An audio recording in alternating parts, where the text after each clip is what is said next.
ideas we see in the Bible, beginning in Bereshit, is the idea of an eternal nation. That there'll always be a Jewish people is one of the earliest predictions. If we jump into Sefer Bereshit, the book of Genesis, here's God speaking to Abraham in Genesis 17:7. He says, "And I will establish my covenant between me and you and your descendants after you throughout their generation, an eternal covenant to be the God and the God of your descendants after you." So God says to Abraham, between you and I, there's going to be a permanent relationship, and you're not going to live forever, Abraham. So I promise that I will perpetuate the relationship with your descendants. For better or for worse, we're told, there's always going to be a Jewish people. No matter what we do, if you look in Vayikra, Leviticus 26, it says, "Thus even while they're in the land of their enemies, I will not reject or obliterate them, lest I break my covenant with them by destroying them. For I am the Lord their God. I will remember them because of the covenant I made with their original ancestors, whom I brought out of the land of Egypt in the sight of the nations, so that I might be their God." So for better or for worse, we're told, there's always going to be a Jewish people. Guys, what's the best proof of this point? Sorry? We're still here. We're sitting in this room today. By the way, very few Jews appreciate that we are a people or a nation, much less that we're one of the oldest nations on the planet Earth. I mean, think about it. I love asking Jews, what's being Jewish? Are we a land? Are we a? Here we are. Are we a people, a nation, a tribe, a race, a religion? What are we? Everything. We're not a race. We're everything else but a race. We're sometimes a very large dysfunctional family. But the one thing we're not is a race. How do you know we're not a race? Because we come in all size, shapes, and colors. We're a nation and a religion. We're an ethno-religion. Not only are we a nation, one of the oldest nations on the planet Earth. You know, if you look into the Bible or into history books about the ancient world, you see there's a lot of people and civilizations and nations mentioned there. Like, where are all these people today? Where are they? They're gone. If you want to meet them, where do you have to go?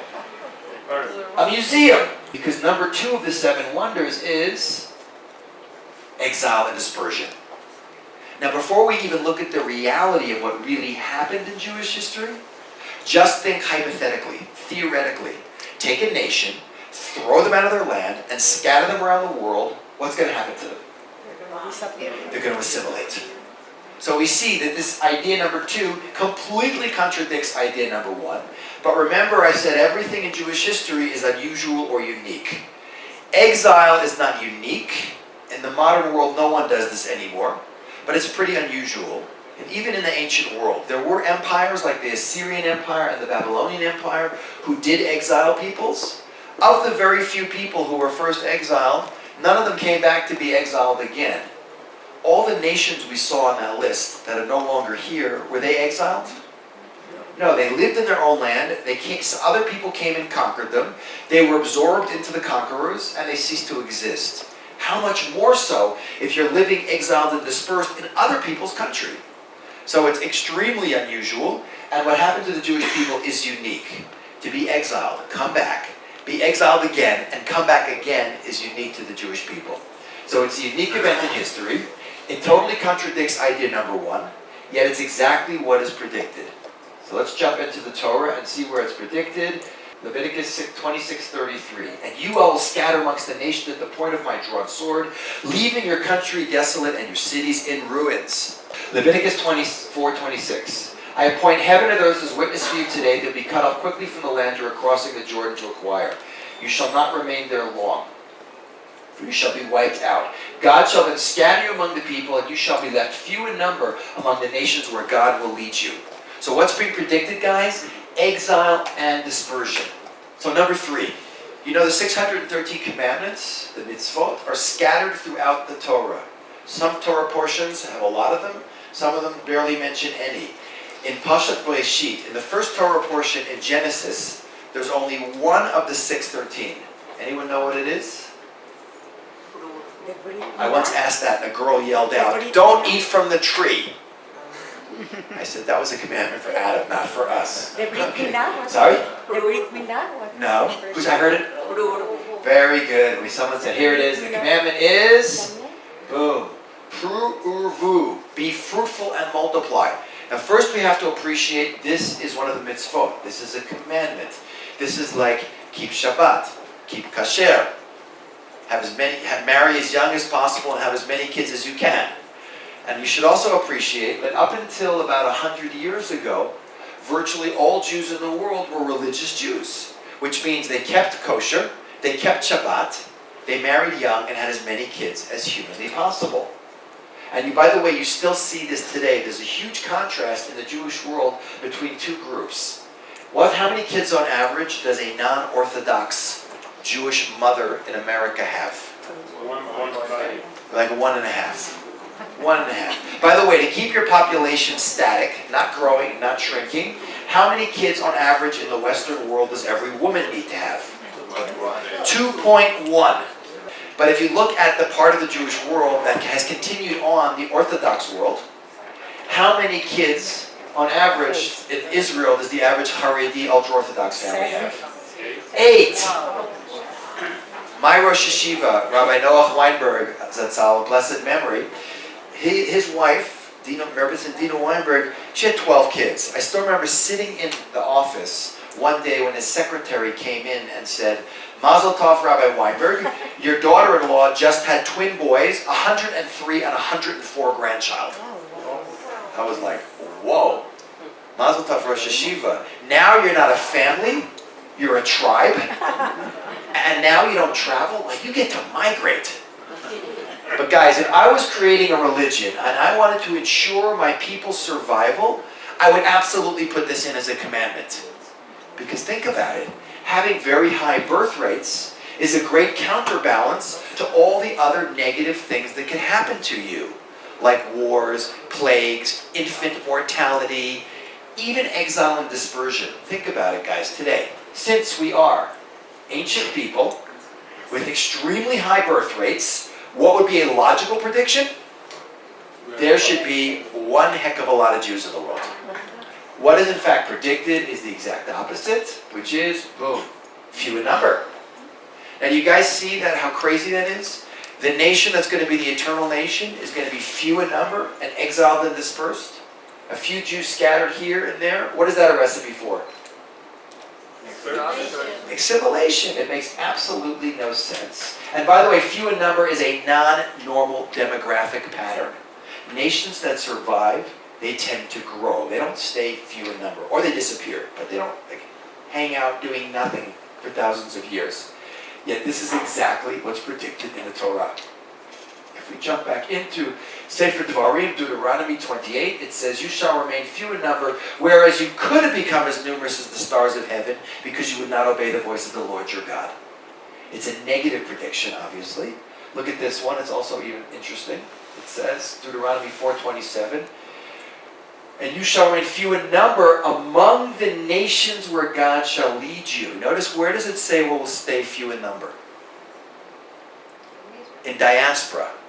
Among the nations where God will lead you. Not in Israel. We'll talk anti-Semitism. And some of you saw the talk we did earlier today. A few people. We're not going to go into the why of anti-Semitism now, but we're going to look at anti-Semitism as a phenomenon that seems to totally contradict Jewish survival. And we're going to see that anti-Semitism, like everything else in Jewish history, is unique. The world is full of racists and bigots and intolerant people, but there are aspects of people hating us that are in a category by themselves. We're going to see that anti-Semitism is the longest, most irrational, deepest hatred on the planet Earth. Look what's being predicted, guys. The eternal nation, remember the first thing we saw? That's going to outlast even the greatest empires, is going to be exiled and dispersed, few in number, and hated by everyone everywhere longer and more intensely than anyone else, yet survive. Deuteronomy 28. Among those nations you shall find no respite, no rest for your foot. Their God will make you cowardly, destroying your outlook. And you will be terrified, never sure of your existence. In the morning you will say, if only it were night. And in the evening you will say, if only it were morning. Such will be the dread that your heart will feel and the sight that your eyes will see. These are pretty scary predictions. Have any of you guys lived through anything like this? By the way, we have to appreciate that this is the normal stuff. What we're living in today is the exception. We're one of the few generations of Jews who's living in peace and prosperity, not living in ghettos or being expelled or slaughtered, right? You don't have to go too far back in Jewish history to see when things were a little bit different, like 70 years ago, the Holocaust, the Crusades, Khmelnytsky massacres. It's an incredibly violent, unending hatred. And like everything else in Jewish history, anti-Semitism is unique and in a category by itself. By the way, let's begin with the word anti-Semite. If anyone came earlier, you know we talked about it. But what's the definition of anti-Semitism? Even the word is unique. An anti-Semite is someone who? Against the Semites. Who's Semites? Arabs. Arabs are Semites also. Middle Eastern people are Semitic. If you hate an Arab, are you an anti-Semite? No. The word was created by a German Jew hater in 1879. His name was Wilhelm Marr. He wrote a book called The Victory of Germandom Over Judaism. He wanted to make hatred of Jews sound more racial and scientific and less religious, so he invents this word, anti-Semitism. And in every dictionary in the world, it means one thing and one thing only: prejudice or hostility towards Jews and Jews alone. Look at this quote from Dr. Bernard Lewis from Princeton University. He says, hatred of Jews has many parallels and yet is unique in its persistence and its extent, its potency and its virulence, its terrible final solution. Conventional prejudice and persecution can be very terrible, but they differ from anti-Semitism as does conventional from nuclear war. Like to nations. Now, if I'm an expert on any topic, it's this topic. You guys know the definition of an expert? Someone who knows more and more about less and less, till eventually he knows everything about nothing. But in the context of this class, this like to nations thing makes absolutely no sense. But let's see what's predicted, then we'll discuss how weird it is. So if we jump back into the Bible, into the book of Genesis 12, it's God speaking to Abraham again, the first Jew by choice. He says, I will make you into a great nation. I will bless you and make your name great. You will become a blessing, and I will bless those who bless you and curse those who curse you. Through you, all the communities of the earth shall be blessed. So God says to Abraham, through you, you're going to have this very special impact on the world. But God doesn't specify what we're supposed to do. So what does it mean to be to have this impact on the world? If we jump into Isaiah chapter 42, Isaiah says, I, the Lord, have called you in righteousness, and I will hold your hand and keep you, and I will establish you as a covenant for the people, for a light unto the nations. La'or Goyim. That's where the term comes from, this quote in Isaiah. But what does that mean? So if we go to Isaiah chapter 60, Yeshayahu, the prophet, explains, he says, for behold, darkness shall cover the earth, and a thick darkness the nations, but God will shine upon you. Nations shall then go by your light, and kings by your radiant illumination. Nations and kings are going to follow the Jewish people. Like, isn't that beautiful? Time out. Are we in the same universe here? Think about it psychologically. You want to be like people you like or people you dislike. What is the greatest Jewish contribution to the world?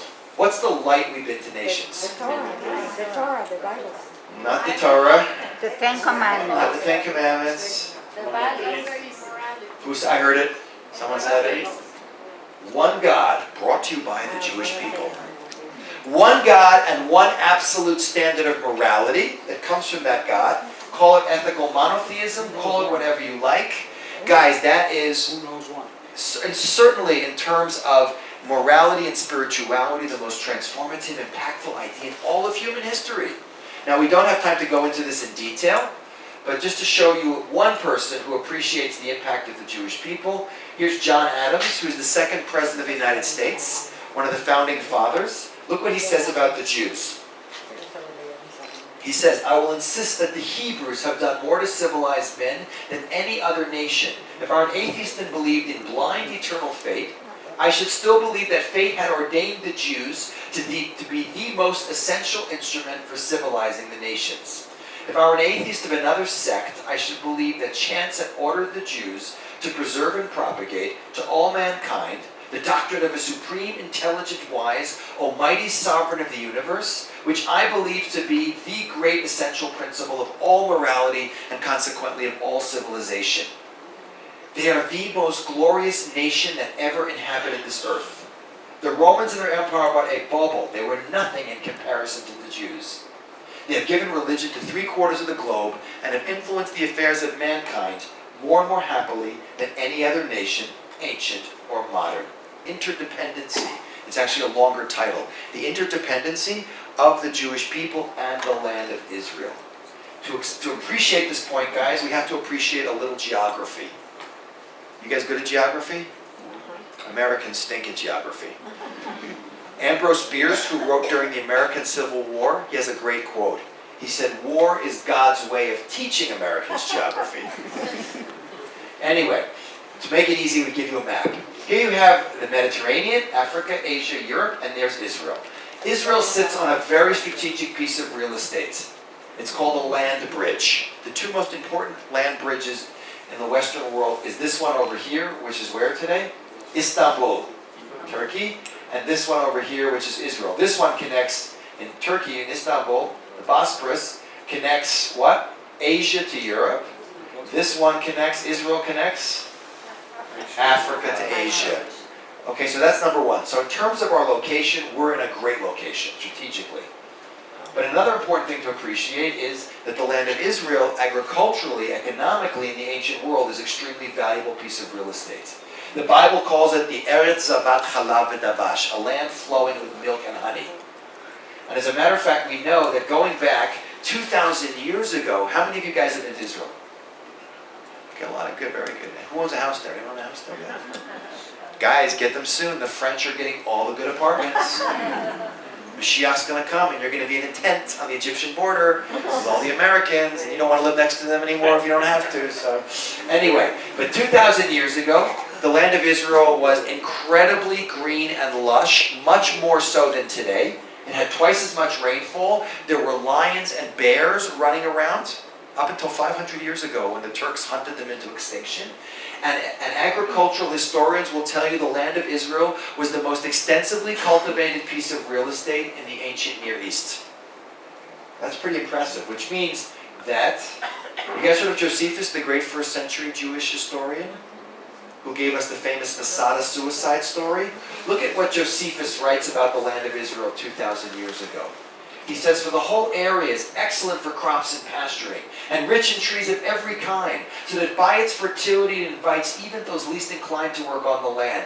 In fact, every inch of it has been cultivated by the inhabitants, and not a parcel goes to waste." No nation ever went through a history that, like we went through, came back again and reestablished its state. Yet this is the one I like the best. Number 7 is return. Because not only is it the end of the class, but it's the happy one. But this is the one that you can see happening live before your eyes every day at Ben Gurion Airport. Let's look at the predictions. Here it is. "And the Lord your God shall return you from your captivity and have compassion upon you. He shall return and gather you from among all the nations. And the Lord your God will bring you into the land your fathers inherited. You will acquire it, and he will make you even more prosperous and numerous than your fathers." Well, if we jump down to one more prophecy, Jeremiah, he says, "For thus says God, shout with joy for Jacob, exalt at the heads of nations, proclaim your praise and say, O God, deliver your people, the remnant of Israel. Behold, I will bring them back from the northern lands and gather them from the ends of the earth." And like I said, this is the one you can see literally happening before your eyes every day at Ben Gurion Airport. I don't know why it's not focusing there, I apologize, but there it is. I thought it was my glasses, but it's the projector. When you watch plane loads of Jews, they bring in, Nefesh B'Nefesh brings an entire 747s full of new immigrants all at once. It's pretty unbelievable. But guys, we don't appreciate this point because it's happened in our lifetime or recently. But think about it. Go back to our grandparents or great-grandparents, 1900. What percentage of the Jews in the world lived in the land of Israel just 100 years ago? You can cheat, it's right there. 0.5%. What percentage of Jews in the world live in Israel today? You can cheat again if it focuses. It's not working right, the projector. But there it is, 48%. Guys, you get that? 48%? Almost half the Jews in the world live in the land of Israel. Demographers now think Israel's population and America's are pretty much the same Jewish population. We talked about how the world's population in the last 70 years has gone up by 300%. You know what the population of Israel has done in the last 70 years? It's gone up by 1,000%. There are now more Jews living in the land of Israel than at any time since the destruction of the first temple, and given current trend of disappearing diaspora Jew and rising aliyah, within 10 years max, and possibly even sooner, depending on what happens in the world, for the first time in 2,500 years, the majority of Jews will be back in the land of Israel. You guys appreciate how amazing that is? And if we go back to number 6, the connection between us and the land, if the land is barren when we're gone, what's the opposite? When we come back, what's going to happen, guys? The land will bloom again, as it says in Jeremiah, Ezekiel, excuse me. There it is. As for you, O mountains of Israel, you shall shoot forth your branches and bear your fruit for my people Israel, for the return is close at hand. For behold, I am with you, and I shall turn to you. Then you shall be tilled and sown, I'll multiply men upon you, the entire family of Israel. And guys, that's the part we really don't appreciate. But think about it. When did the Holocaust end? 1945. When was Israel established as a state? 1948. 3 years after, and I don't think unfortunately it's going to work. No, it's just not working. There's a really cool movie that shows the development of Israel, but for some reason. 3 years after, 70% of the Jews of Europe were slaughtered. The remnant trickled back to a piece of desert real estate controlled by the British, who were trying to keep us out. In a constant state of warfare, terrorism, and economic blockade, a country with no natural resources and no infrastructure, a country in a constant state of war, having to absorb millions of immigrants, which is a huge strain on even a developed economy. Yet within a couple of years, what happens? The desert blooms and is exporting fruits and vegetables to the rest of the world. That Israel is the only country in the world that has more forests at the end of the 20th century than at the beginning is pretty unbelievable. That there is more high-tech and startup per capita in Israel than any place else on the planet Earth. And outside of Silicon Valley, there's more in Israel than anywhere in the world. That on the NASDAQ, you guys know the NASDAQ, the technology shares? That the number 3 in terms of number of shares traded in the world after the US and China is Israel is unbelievable. That the International Monetary Fund in 1998 removed Israel from the list of developing nations and listed as a fully developed first world nation with one of the top 25 highest standards of living in the world. All done in less than 40 years in a constant state of warfare, terrorism, economic blockade. You guys, it's all supernatural. We don't appreciate it. Because when weird happens to you every day, what does it become? Normal. You know who summed up this class better than anyone else? The first Prime Minister of Israel. Who's that? David Ben-Gurion, who was not a religious man, but he knew his history and his Bible. What did Ben-Gurion say? A Jew who doesn't believe in miracles is not a realist.